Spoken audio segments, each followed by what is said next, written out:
Coronavirus is going to keep coming and coming and coming, and 45 isn't ready to handle the situation.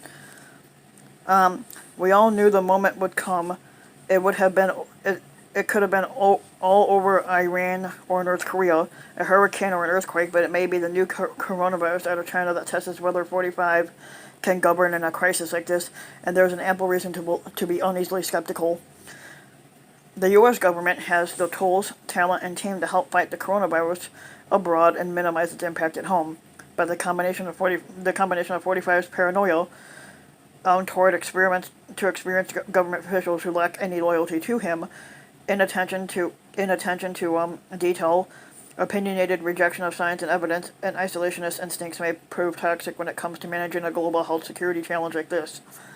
To succeed, 45 will have to trust the kind of government experts he has disdained to date, set aside his own dumbass instincts that are terrible, and lead from the White House, which is asking for a near miracle because it doesn't know how to lead at all, and work closely with foreign leaders and global institutions, all things he has failed to do in his 1,200 days in squatting in the White House. Yeah, so basically he hasn't done any work. He's had terrible instincts. So basically, yeah, they're asking for a fucking near miracle, something that's not going to happen really with him. What we do not know yet how grave a threat the new coronavirus will turn out to be. On the other hand, scientists have quickly sequenced the virus and are working on a vaccine. China has imposed draconian quarantines to slow the virus's spread, and it is rapidly building massive new hospitals to treat its victims. To date, the U.S. has seen only a handful of cases, all of them the product of travel to China, not transmissions here. These are causes for concern, but not overwrought with fear. But on the other hand, there are some worrisome developments. Models suggest that the cases in China may number in the hundreds of thousands, many times what the government has reported. Perhaps 1 million or more people left Wuhan before the quarantines and could be spreading the virus widely. Other countries are reporting cases of the virus among people who are not in China. There are even reports of that individuals may be infectious before the onset of symptoms, a substantial complication to traditional public health screening, and the economic impact of a massive epidemic in China on the global economy is difficult to predict. What will 45 do about it? His track record offers us two data points, one horrible and one merely disappointing. 45 briefly withdrew from the politics after his birthday campaign against Barack Obama, which was discredited, but his next big public splash was a virulent, xenophobic, fear-mongering outburst over the West African Ebola epidemic of 2014. 45's numerous tweets calling Obama a dope and incompetent for his handling of the epidemic were both wrong-headed and consequential. One study found that 45's tweets were the single largest factor in panicking the American people in the fall of 2014. How paranoid and cruel is Trump? Or 45, sorry. He blasted Obama for evacuating an American missionary back to the United States when that doctor contracted Ebola while fighting the disease in Africa. Fortunately, Obama ignored 45's protest and Kent Bradley was successfully treated in the U.S. He continues doing good works today.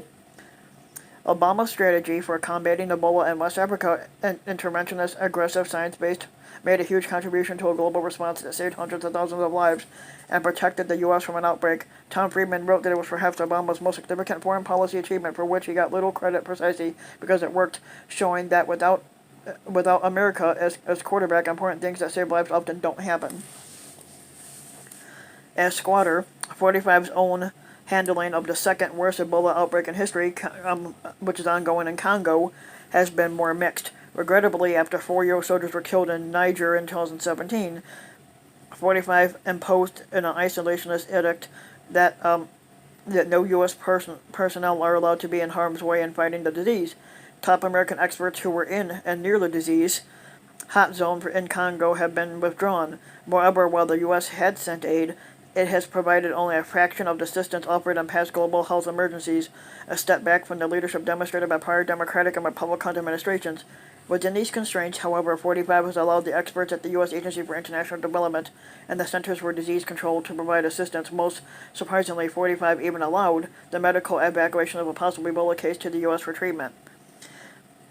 The record on the Congo response is uneven. As long as Ebola is in Congo is not in the news, the White House allows the bureaucracy to do its job alight with the limited range of action and with less than robust U.S. participation, but escalation of the coronavirus epidemic and the elevated level of public attention may lead 45 to depart from his usual indifference to the functioning of government and choose to assume personal leadership of his administration's response. Some of the world's leading infectious disease experts continue to serve in the administration led by the incomparable Tony Fauci at the National Institutes of Health and the level-headed Anne Shushat at the CDC. These two, along with other leaders at key science agencies and scores of men and women working for them, have decades of experience serving under squatters of all parties and are among the world's best at what they do. But 45's war on government has decimated crucial functions in other key agencies. Smart and effective border screening will be a key tool in the response. There is scarcely a single competent or experienced leader left at the Department of Homeland Security, but USAID is in solid hands under Administrator Mark Green. It is stuck inside McMahon State Department, which has been purged of the many skilled administrations who play a key role in facilitating foreign disaster response. 45's poor choices for many ambassadorial posts and harsh treatment of the Foreign Service may create holes in our on-the-screen leadership as the disease spreads. During the West African Ebola epidemic, career Foreign Service ambassadors were important players in this response. The biggest gap, of course, is at the White House itself. At the end of the West Africa Ebola epidemic in 2015, then-President Barack Obama accepted my recommendation to set up a permanent directorate at the National Security Council to coordinate government-wide pandemic preparedness and response. For the first year of his presidency, 45 kept that structure and put the widely respected Admiral Tim Zimmer, a veteran of the George W. Bush administration, another fucking dumbass, in charge of the unit. But in July of 2018, John Bolton took over and disbanded the unit and regulated Zimmer to a staff job at the State Department. The administration described it as a move to streamline the NSC, while critics charged that Bolton was too focused on hard power threats. To date, the 45 administration has resisted reversing this decision either permanently or an ad hoc basis for the coronavirus response. Standing up a unit at NSC would require bringing in career staff to work there, and 45's paranoia about having such government veterans in the White House weighs against the move, but perhaps just as important, greater White House involvement in managing the response to pandemics would likely mean greater personal involvement by 45, and in that regard, senior officials in government agencies may have a view of squadral engagement not unlike Fiddler on the Roof's prayer for the Tsar. May the Lord bless and keep him far away from us. In his press conference on Tuesday, Health and Human Services Secretary Alex Azar, whose generally solid performance reflected his experience in government and his comfort in working with experts, waved up the need for a White House coordination of the response, saying that cooperation among agencies could be managed at a lower level. Yet, with no one in charge at the White House, there was no authority to resolve disputes between federal agencies, no one to hold agencies accountable for the pace and intensity with which they implement the response, no one to resolve competing requests for congressional funding, and no one to draw on the resources of the security agencies of the government to help at the response. Azar's own comments contained an interesting example of the cost of that absence of White House leadership. Azar said that the CDC had offered to send experts to China, but to no avail. Not a surprising reaction to a request from the CDC to Chinese public health officials, but why wasn't this proposal made at a higher level, pressed in a call from 45's national security advisor to his Chinese counterpart, or perhaps even a call from 45 to China's President Xi Jinping?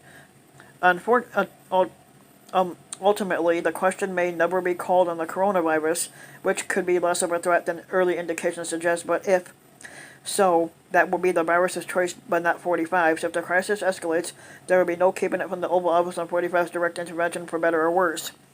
Five squatters, Democrats and Republicans, have looked to Tony Fauci for advice. It's not impossible to imagine 45 being the first to angrily dismiss the counsel he offers if it does not fit with his own poor instincts.